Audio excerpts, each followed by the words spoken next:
Hi everyone, welcome to the second in my series of videos showing how you can use freely available apps to make your pictures look a lot more attractive on Instagram. Again, I'm assuming that a number of you probably use apps similar to Snapseed or PixArt or some other apps, in which case this video is going to be a little bit too basic for you and you might not want to watch the rest of it. Those of you who've never used an app before in order to manipulate your pictures, keep watching. So I'm using Snapseed, which is a free app that you can download from the App Store for iPhones as well as Google Play. It is a Google product, so it is available for Android. Now, I'm going to work on this picture to make it look a lot brighter and a bit more colorful for Instagram. This was taken in natural light, but indoors. This is quite an old picture. It's about perhaps 5 or 6 years old, and it was not taken with a particularly good camera, so you can see that there's not a lot of detail.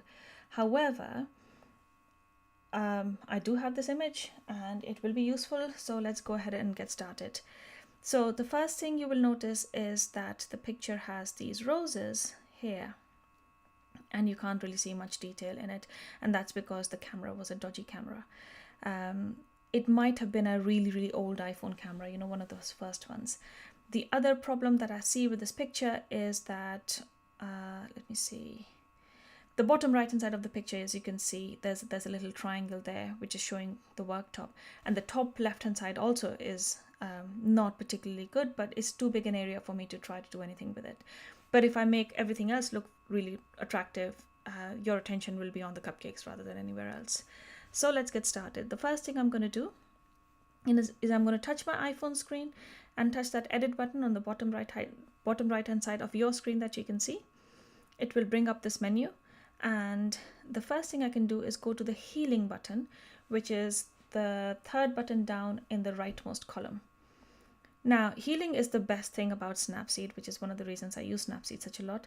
Now notice the bottom right hand side of the picture. I'm going to simply drag my finger top to bottom, and there you go. One more time, maybe one more time. And I'll do this as many times as it takes for me to be happy that it's looking natural. And then if it looks dodgy, say I slip, I do that, see, oh dear. You can undo it by just touching one of those arrows. So I am quite happy-ish. Not there, not there, not there. So I can just undo it and redo it and so on and so forth. So I will undo it to there again, and this time I'll touch a smaller area. See that? So if I try to just move my hand, there we go, in the same grain as the wood, like it's like so completely parallel to what I can see, then I can get a pretty realistic looking effect, which you can see right now. So then I will touch that tick mark on the bottom right hand side of the screen that I am happy with that change. Then I will go back to the image and press that or touch that edit button again on the bottom right hand side corner. I'm going to go next to curves, which is the bottom right hand side button, as you can see. Now this brings up a graph and it has lots of these preset modes. See that? Now notice when I touch any of those preset filters, see the graph on the right hand side, it just goes a little bit bonkers and it's telling you what you're doing to the image. Now I don't particularly like any of them apart from the brighten one. And then once I have brightened it, I can then touch the graph line itself and kind of drag it. So let me just drag it a bit too much so you can see the kind of effects we're talking about, right? If I touch that, if I touch the blue dot, then it'll brighten a little bit more. I quite like the brightness effect, so I'm going to just brighten it a bit so that I get rid of some of the shadows. And there we go. Okay, so I'm happy with that. I'm going to touch that tick mark again, that this is good. And then finally, I will go to the edit button again, bring up the brush menu, which is the third one down on the left hand side column. And this time I'm going to select exposure. Now you see exposure written on the bottom of your screen with an up arrow and a down arrow. I'm going to go ahead and reduce it because I don't want too much exposure here. And then I'm going to just touch those roses, just literally sliding my finger on those roses there. I can actually see that a little bit more exposure is needed. So there you go. So I'm going to touch the up arrow and then just again touching those roses, and there you go. They just brightened up considerably. Okay, so I'm going to just reduce the exposure to 0.3, and I'm going to just touch the bottom left hand side of my image. So just brightening it up a little bit. Bottom left hand side of my image, again brightening it up a little bit, and that top left corner. I'm going to increase the exposure to 0.7 and just touching the top left corner again, and see it becomes a little bit brighter. Bottom left corner now, and the right corner. So it looks a lot brighter, the image. I'm going to go ahead and saturate the colors now. So I'll touch the brush, EV it says on the bottom left of your screen. So I'm going to just touch that, go into saturation. Now saturation, the default option is 10, which can be a little bit too overwhelming. So I'm going to touch that down arrow, bring it to 5. I'm going to go ahead and saturate. So I'm literally touching those, the image where you can see the lavender, and you can see the difference in the right hand side and now the left hand side. Even the green becomes a little bit more poppy in color. And then I'll just do it. The purple is particularly lovely, so I'm going to use my 2 fingers to just expand that size because I don't want everything to become saturated. And I think you'll be able to see it clearly now. So I'm going to go ahead and increase the saturation to 10. And now I'm going to just saturate that purple bit. There we go. Okay.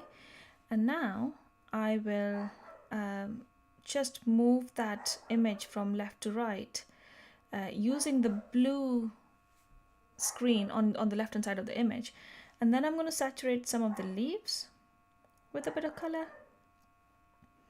Those little green dots and leaves here, that little heart, those purple roses, and the green on those purple roses, and the heart there.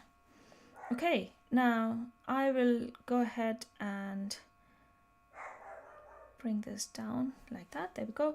Now if you want to see the before and after, so I'm going to first click right, the tick on the bottom, and now if I simply touch the image, this was before and that's after. Again, before and after. So it's a lot brighter, the colors are a little bit springier, and if you wanted to make it even more interesting, you could then again touch that edit button again, go down to Glamour Glow. Now again, Glamour Glow is something, it's a bit like Photoshop. It makes things fuzzy, but if you use it correctly, then it can make things a little bit glowy and they do look nice. So again, you have some preset options on the bottom, 1, 2, 3, 4, 5. You see all the difference that makes to the image. If you go to number 2, which is the one I use mostly, then I can go ahead and I'm simply sliding my finger down to the left hand side. So see the difference that makes? There we go. So I'm going to leave it at around 20, 25 this time. There we are.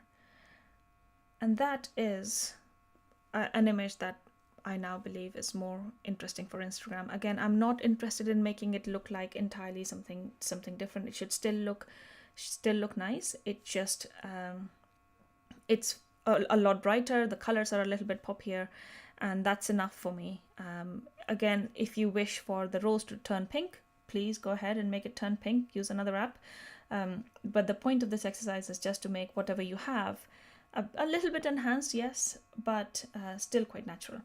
So I'm going to go ahead and touch that tick on the right hand side of the screen again.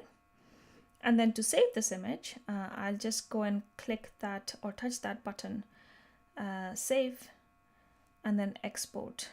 So then that would export me a copy of this image. So once again, this is after, sorry, this is before, and that's after. Before and after.